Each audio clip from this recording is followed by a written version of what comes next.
ଆପଣମାନଙ୍କର ଯଦି ଏହି 5ଟି ରାଶି ମଧ୍ୟରୁ ଯଦି କୌଣସି ଏକ ରାଶି ଅଛି ତାହେଲେ ଜାଣି ନିଅନ୍ତୁ ଦର୍ଶକ ବନ୍ଧୁ ଆସନ୍ତାକାଲିର ରାଶିଫଳ।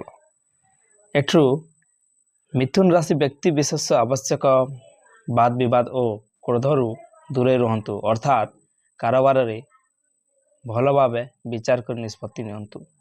ତ ଦର୍ଶକ ବନ୍ଧୁ ଆସନ୍ତାକାଲିର ଏହି 5ଟି ରାଶି ଯଦି ଆପଣଙ୍କର ଭାଗ୍ୟ ବଦଳାଇବା ପାଇଁ ଲାଗିଛି, ତେଣୁ ଆପଣମାନେ ଏହି 5 ମିନିଟର ଭିଡ଼ିଓକୁ ଶେଷ ପର୍ଯ୍ୟନ୍ତ ଦେଖନ୍ତୁ, କାରଣ ଆପଣ ଜାଣିପାରିବେ ଆପଣଙ୍କର ଭବିଷ୍ୟତ।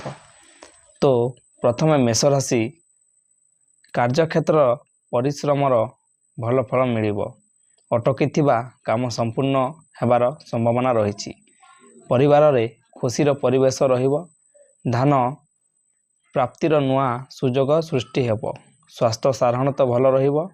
ଧୈର୍ଯ୍ୟ ରଖି କାର୍ଯ୍ୟ କରନ୍ତୁ। ବୃଷ ଭାଗ୍ୟରେ ସହଯୋଗ ମିଳିବ। ବ୍ୟବସାୟ ଓ ଚାକିରିରେ ଉନ୍ନତି ଯୋଗ ରହିଛି। ଗୁରୁଜନଙ୍କ ପରାମର୍ଶ ଲାଭଦାୟକ ହେବ। ଦୂରଯାତ୍ରା ସଫଳ ହୋଇପାରେ। ପରିବାରରେ ସୁଖ ଶାନ୍ତି ବଜାୟ ରହିବ। ଧାର୍ମିକ କାର୍ଯ୍ୟରେ ଆଗ୍ରହ ବଢ଼ିବ। ମିଥୁନ ରାଶି, ଅଷ୍ଟମ ଚନ୍ଦ୍ର ପ୍ରଭାବରୁ ପ୍ରତ୍ୟେକ କାର୍ଯ୍ୟରେ ସତର୍କତା ଆବଶ୍ୟକ।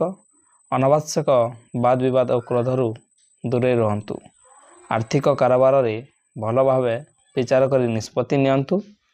ମୁଖ୍ୟ ପ୍ରତି ଅବହେଳା କରନ୍ତୁ ନାହିଁ। ଯାତ୍ରାରେ ସାବଧାନ ରୁହନ୍ତୁ। ଧୈର୍ଯ୍ୟ ରଖିଲେ ପରିସ୍ଥିତି ନିୟନ୍ତ୍ରଣରେ ରହିବ। କର୍କଟ କ୍ଷେତ୍ରରେ ସହଯୋଗ ମିଳିବ। ଦାମ୍ପତ୍ୟ ଜୀବନର ମଧୁରତା ବଢ଼ିବ। ବ୍ୟବସାୟରେ ଲାଭର ସମ୍ଭାବନା ରହିଛି। ପରିବାରରେ ଶୁଭ ଖବର ମିଳିପାରେ। ସ୍ୱାସ୍ଥ୍ୟ ଭଲ ରହିବ। ନୂଆ ଯୋଜନା ଆରମ୍ଭ କରିପାରନ୍ତି। ଏବେ ଆସିବା ଦର୍ଶକ ବନ୍ଧୁ ସିଂହ ରାଶି। ଯଦି ସିଂହ ରାଶି ଆପଣଙ୍କ ମଧ୍ୟରୁ କାହାର, ତେବେ ଏହି ଭିଡ଼ିଓଟି ଲାଇକ୍ କରନ୍ତୁ। ଘାତଚନ୍ଦ୍ରର ପ୍ରଭାବରୁ ମାନସିକ ଅଶାନ୍ତି ଓ ଅନାବଶ୍ୟକ ଚିନ୍ତା ବଢ଼ିପାରେ। କାର୍ଯ୍ୟକ୍ଷେତ୍ରରେ କାହା ସହିତ ମନଭେଦ ହୋଇପାରେ। ବଡ଼ ଆର୍ଥିକ ନିଷ୍ପତ୍ତି କିମ୍ବା ନୂଆ ନିବେଶରୁ ସ୍ଥଗିତ ରୁହନ୍ତୁ। ଯାନବାହନ ଚଳାଚଳରେ ବିଶେଷ ସତର୍କତା ଅବଲମ୍ବନ କରନ୍ତୁ। ପରିବାରର ସହଯୋଗ ମନୋବଳ ବଢ଼ାଇବ। କନ୍ୟା ପରିଶ୍ରମର ଫଳ ନିଶ୍ଚିତ ମିଳିବ। କାର୍ଯ୍ୟକ୍ଷେତ୍ରରେ ଦାୟିତ୍ୱ ବଢ଼ିପାରେ। ଆର୍ଥିକ ସ୍ଥିତି ସଂଯୋଜନକ ରହିବ। ପରିବାରର ଖୁସିର ପରିବେଶ ସହିତ ଛାତ୍ରଛାତ୍ରୀମାନେ ଭଲ ପାଇବେ। ସ୍ୱାସ୍ଥ୍ୟ ସାଧାରଣତଃ ରହିବ। ତୁଳା ଚତୁର୍ଥୀ ଚନ୍ଦ୍ରର ପ୍ରଭାବରୁ ମନର ଅସ୍ଥିରତା ଦେଖାଇପାରେ। ଘରୋଇ ବିଷୟରେ ଆର୍ଥିକ ଧୈର୍ଯ୍ୟ ରଖନ୍ତୁ। ଅନାବଶ୍ୟକ ଖର୍ଚ୍ଚ ବଢ଼ିପାରେ। କାର୍ଯ୍ୟକ୍ଷେତ୍ରରେ ତରବର କରନ୍ତୁ ନାହିଁ। ସ୍ୱାସ୍ଥ୍ୟ ପ୍ରତି ଯତ୍ନବାନ ରଖନ୍ତୁ। ସନ୍ଧ୍ୟା ପରେ ପରିସ୍ଥିତିରେ କିଛି ସୁଧାର ଆସିବା।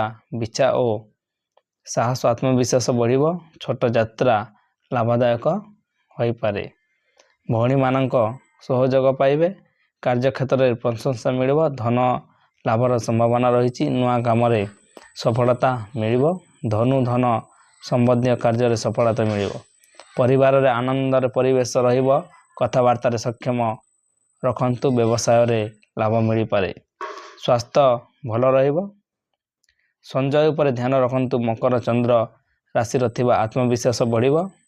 ନୂଆ କାର୍ଯ୍ୟ ଆରମ୍ଭ ପାଇଁ ଅନୁକୂଳ। ପରିବାରରେ ସାମାନ୍ୟ ବଢ଼ିବ। ବ୍ୟବସାୟରେ ଭଲ ସୁଯୋଗ ମିଳିବ। ସ୍ୱାସ୍ଥ୍ୟ ସାଧାରଣତଃ ଭଲ ରହିବ। ଅଧିକ ପରିଶ୍ରମ ଭଲ ଫଳ ମିଳିବ। କୁମ୍ଭ ଦ୍ୱାଦଶ ଚନ୍ଦ୍ରର ପ୍ରଭାବରୁ ଆବଶ୍ୟକ ଖର୍ଚ୍ଚ ବଢ଼ିପାରେ।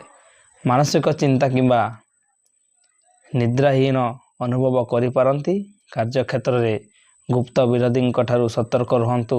ଦୂରଯାତ୍ରା ସାବଧାନ ଅବଲମ୍ବନ କରନ୍ତୁ। ଆବଶ୍ୟକ ବିବାଦରୁ ଦୂରେଇ ରୁହନ୍ତୁ।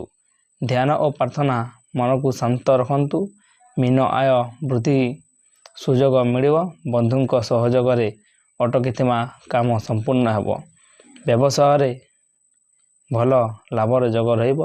ପରିବାରରେ ଖୁସିର ପରିବେଶ ରହିବ। ସନ୍ତାନଙ୍କ ତରଫରୁ ଶୁଭ ଖବର ମିଳିପାରେ। ଭବିଷ୍ୟତ ପାଇଁ ଆମର ଏହି ଦିନଟି ଭଲରେ କଟିବ। ତେଣୁ ଦର୍ଶକ ବନ୍ଧୁ ଆପଣମାନଙ୍କର ଯଦି ଭାଗ୍ୟ ବଦଳିବେ ଏବଂ ସବୁଦିନ ଉଠିବେ ଏବଂ ସୂର୍ଯ୍ୟ ଦେବତାଙ୍କୁ ପୂଜା କରିବେ। ଏହି 5ଟି ରାଶିଙ୍କ ମଧ୍ୟରୁ ନିଶ୍ଚିତ ଭାବରେ ଆପଣଙ୍କର ଶୁଭୋଦୟ ହେବ। ତେଣୁ ଆପଣ ଶୋଇବା ଆଗରୁ 3 ଥର ଜପ କରିବେ ଓଁ ନମଃ ଶିବାୟ ଓଁ ନମଃ ଶିବାୟ। ସୋମବାର ଦିନ ଏବଂ ମଙ୍ଗଳବାର ଦିନ ହନୁମାନଙ୍କୁ ପୂଜା କରିବେ। ତେଣୁ ଆପଣଙ୍କର ଏହି 5ଟି ରାଶି ଶୁଭଦାୟକ ହେଉ। ଏବଂ ଏହିପରି ଭିଡ଼ିଓ ଦେଖିବା ପାଇଁ ଚାହୁଁଥିଲେ ଆପଣଙ୍କର ଚ୍ୟାନେଲକୁ ସବସ୍କ୍ରାଇବ୍ କରନ୍ତୁ, ସାଙ୍ଗସାଥିକୁ ସେୟାର କରନ୍ତୁ